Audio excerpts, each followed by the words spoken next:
Hey everyone, welcome back. This is episode number 13 of At the Kitchen Table podcast. I am Jason Klink, your host, and I appreciate you being here. Today, I want to talk about social media, but probably not in the way we usually talk about it. This isn't going to be another conversation about spending too much of your time on your phone, chasing likes, or comparing your life to somebody else's highlight reel. Those things are certainly part of the conversation, but I want to go a little bit deeper. I want to talk about how social media can influence what we believe is real. More specifically, I want to talk about the idea that on social media, reality is often in the eye of the creator. I recently watched the Netflix documentary The Crash. I'm not going to turn this into an episode of a review of the documentary, and I'm not going to sit here and tell you what I think happened. The court reached its verdict, but still the documentary left me with a lot of questions. What stood out to me was how much attention was given to the social media content posted by the accused before the crash.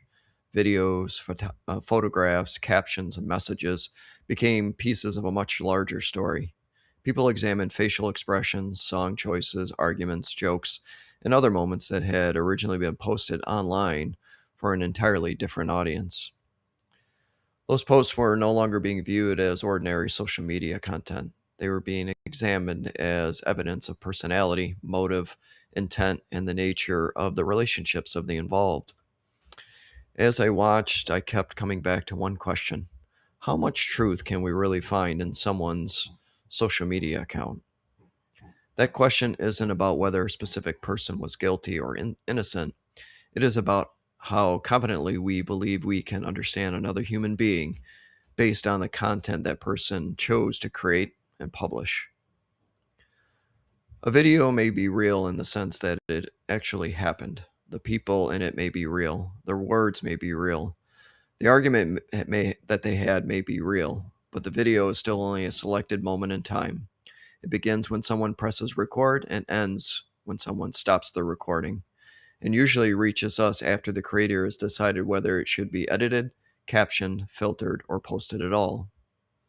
We don't see the conversation that happened 20 minutes earlier. We don't know what happened after the camera stopped. We don't always understand the relationship between the people involved. We see a fragment, but our minds naturally want to turn the fragment into a complete story. That is where social media becomes incredibly powerful and at times incredibly dangerous. The creator gives us the content, but the audience gives us the meaning. Sometimes the creator deliberately tries to control the meaning. Other times, viewers create an interpretation that the person posting it never anticipated. A funny video can later appear cruel. A sarcastic comment can look threatening when it's removed from the original context.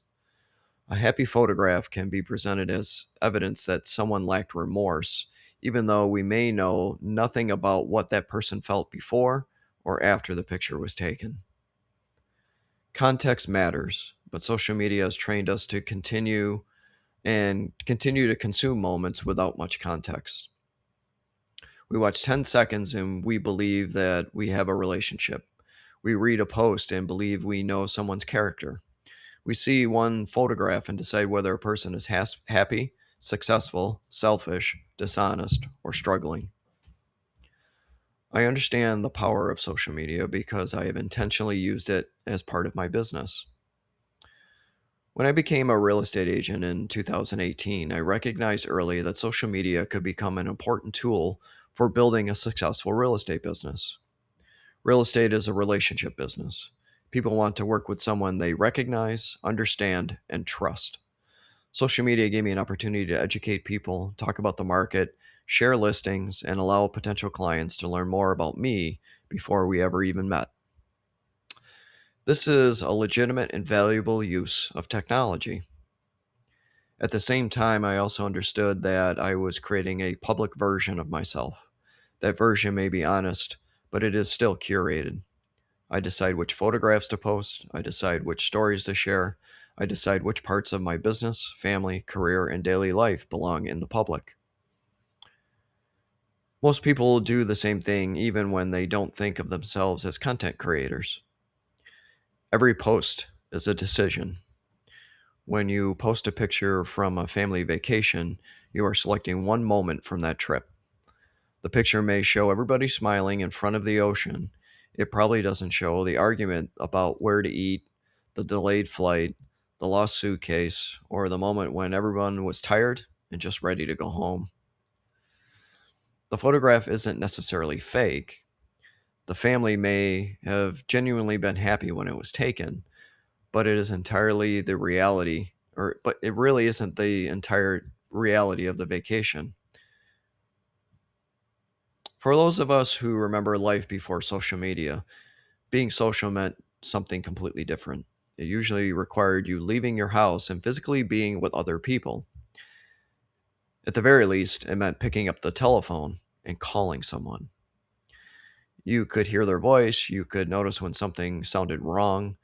You had a conversation that developed naturally instead of exchanging reactions, emojis, or carefully composed replies. Back then, you might have known less about what people were doing every single day, but perhaps you understood more about how they were doing it. Today, we can follow hundreds or even thousands of people and still have very little meaningful connections. We know where they went to dinner, what they bought, and what they thought about the latest controversy, but we may have no idea whether they are lonely, afraid, exhausted, or in need of real conversation. We are surrounded by information about people without necessarily possessing knowledge of them.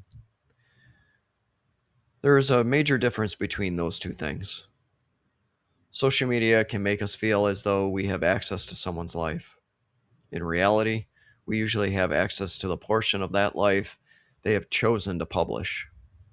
Even when someone posts openly about difficulties, we are still seeing those difficulties through the frame that they have selected. Now add in artificial intelligence or AI. We have reached a point where photographs can be generated, voices can be cloned, videos can be altered, and entire people can appear to say or do things that never happened. AI can write captions, create backgrounds, enhance appearances, and manufacture scenes that look increasingly believable. This doesn't mean everything created with AI is deceptive. AI can be an effective tool. I use it every day. I use this technology in my work, and I understand the advantages it can provide. The issue is not simply whether AI was involved. The issue is whether the content is being presented honestly. Was an image enhanced, or was the event completely fabricated? Was the person's message polished, or did the technology create a position that the person never actually held? Are we looking at a representation of something that happened, or are we looking at something designed only to make us believe that it actually happened? Those distinctions are becoming harder to recognize. Social media has always allowed people to curate reality. AI now allows them to manufacture it. That creates responsibility on both sides of the screen. Creators have a responsibility to consider what they are putting out into the world. A post that seems temporary can become permanent. Content created for entertainment can later be examined by an employer, a client, a family member, a journalist, an attorney, or an entire courtroom. The meaning of a post may also change over time. Something that appears harmless today may be interpreted very differently when the circumstances change. We have all probably posted things that no longer represent who we are. People grow, opinions change, relationships change. A person should not necessarily be judged forever by every careless sentence they wrote when they were younger. At the same time, we can't pretend our digital behavior has no consequences. What we repeatedly chose to publish says something about us, even if it doesn't tell the entire story. The audience also has a responsibility. We need to stop assuming that seeing content is the same as knowing the truth. We need to become more comfortable saying, I don't have enough information. That can be difficult because social media rewards immediate judgment. It encourages us to choose a side, post a reaction, and join the argument before we fully understand the issue. A complicated situation gets reduced to a short clip. A human being becomes a villain or a hero.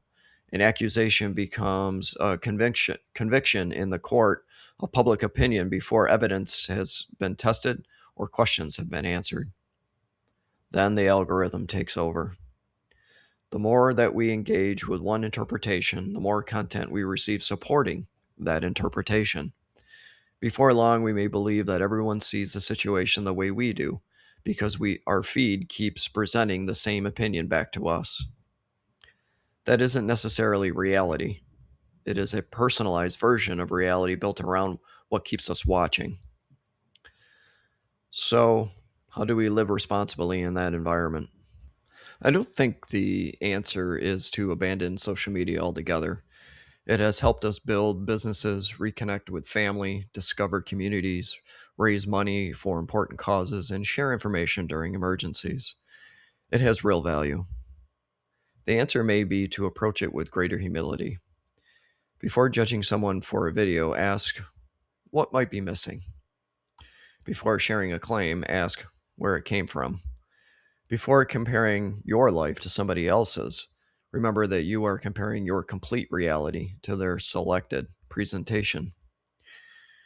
Before posting something yourself, consider whether it accurately represents what you want to communicate and whether you would be comfortable seeing it interpreted outside its original context. Most importantly, remember that people are always more complicated than their content. A social media profile is not a complete biography. A photograph is not a full emotional history. A video is not an entire relationship, and a caption is not always a confession. These things may reveal the truth, but they can also conceal it, distort it, or present only the portion the creator wants us to see. As I finished watching that documentary, The Crash, I wasn't left believing that social media content has no value. It can absolutely provide insight. Patterns matter, words matter, the way people treat each other matter. But insight is not the same as complete understanding. That is the tension we all have to recognize. Social media can show us something real while still failing to show us reality in its entirety. Maybe that is the larger lesson. We live in a time when everybody can create a version of the world and publish it instantly. That version can be informative, entertaining, persuasive, or completely artificial. It can influence how people see a business, a relationship, a political issue, a tragedy, or a criminal case. The creator controls the frame. The platform controls what gets distributed. The audience decides what it means. Somewhere among all of that, the truth may exist, but finding it requires more than watching a video and reading the comments. It requires patience, it requires context, it requires critical thinking. Sometimes it requires admitting that we may never know the entire story. So, the next time something appears on your screen and immediately makes you angry, certain, or ready to pass judgment, take a moment and ask yourself, am I looking at reality or am I looking at the reality someone chose to create? Those may be two very different things. I appreciate you taking the time to pulling up a chair to the kitchen table today.